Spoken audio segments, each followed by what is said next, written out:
Welcome to the eXperiment podcast, where we talk about life and business and how they daily intersect. I'm your host, Laura Dowdy. Let's get to some real talk. Hey y'all, welcome. Happy day after Christmas. I'm enjoying my, it smells so good, apple cider.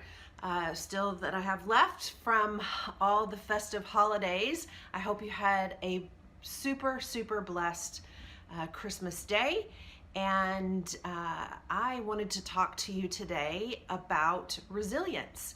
So for those of you listening in on the podcast, remember that you can also watch this now on the YouTube channel at Monarch Estates, and you can enjoy my fireside chat that I'm having here today, the day after Christmas. But today is about this year of resilience that we have all had to go through.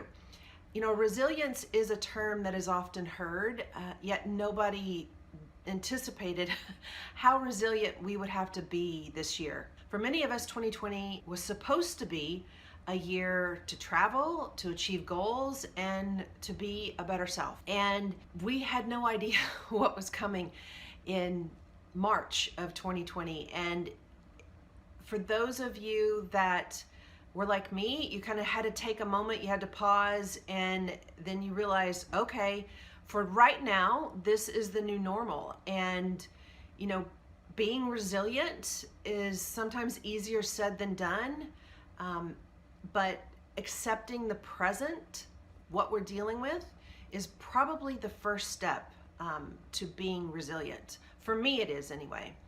And once you acknowledge your current situation, it reduces apprehension, stress, and anxiety, and will help to provide clarity in any thinking, any goal planning, any strategy that you need to do.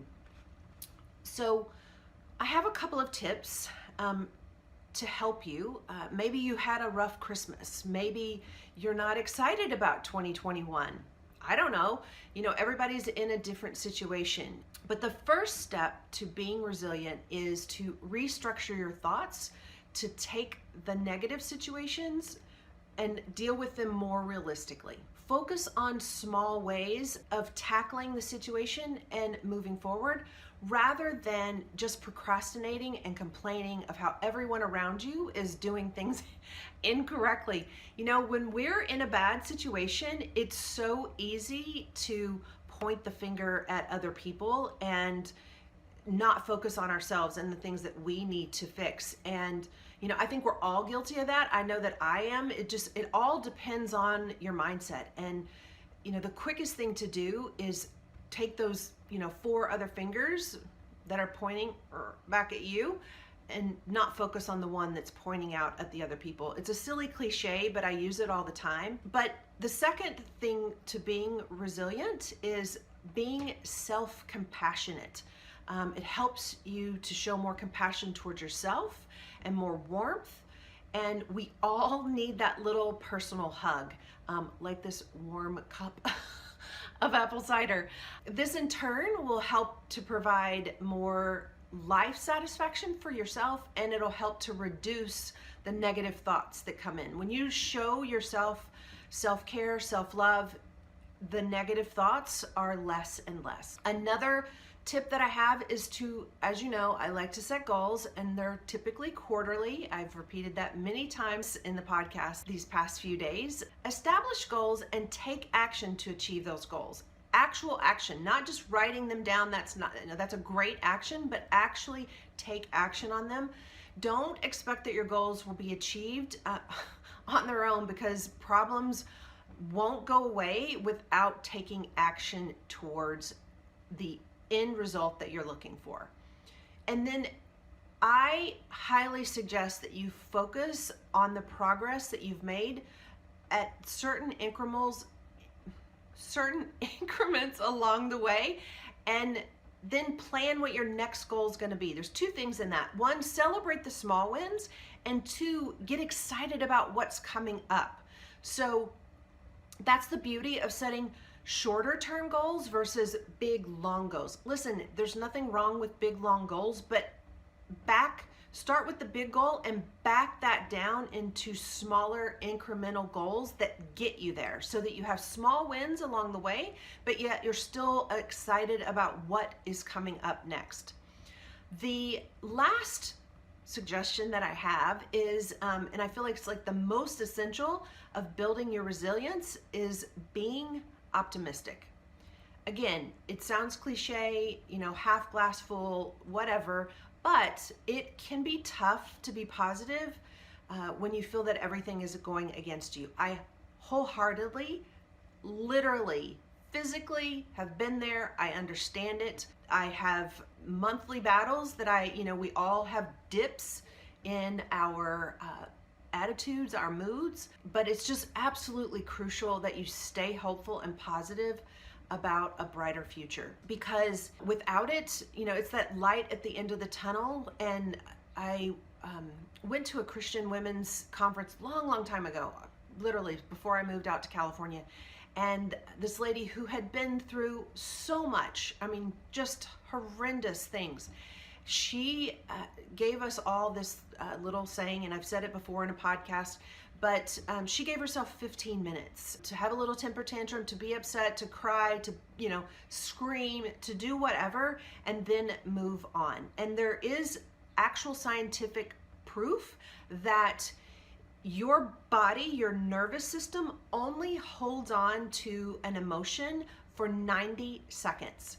So if you feel anger, sadness, or whatever you're dealing with, physically your body moves through that emotion within that 90 seconds. So just know that anything beyond that is a choice that you are carrying.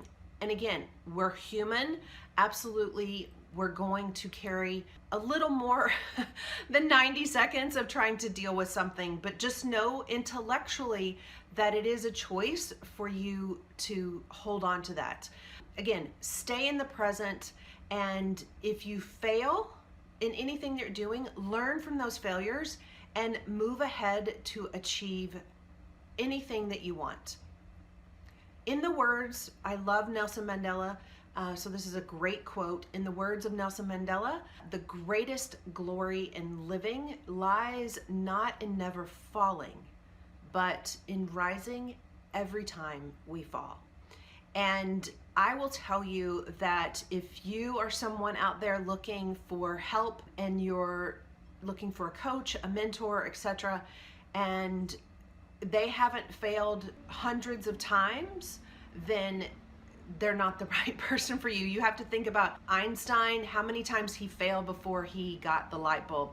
Bottom line is, don't be afraid to fall, because you absolutely can get back up. Once you learned how to ride that bicycle, you never forgot how to do that. And again, resilience to you, to me, to all the world. We have got this. That's one of the things I love about living in America, is the fact that we just rally together, and over the biggest hurdles that we've had to endure, we absolutely can conquer anything. So you can too, from the smallest goal to the biggest goal that you have in your life. Cheers to your resilience. Thank you guys for joining me today, and let's keep going to our 12 doors to 2021. Be blessed. Thanks so much for listening to today's episode of the Experiment podcast. Don't forget to subscribe, rate us, and leave us a review. And as always, follow me on Instagram at LauraDowdy_LE for Live Excellence. Go make a difference, y'all. The world needs you.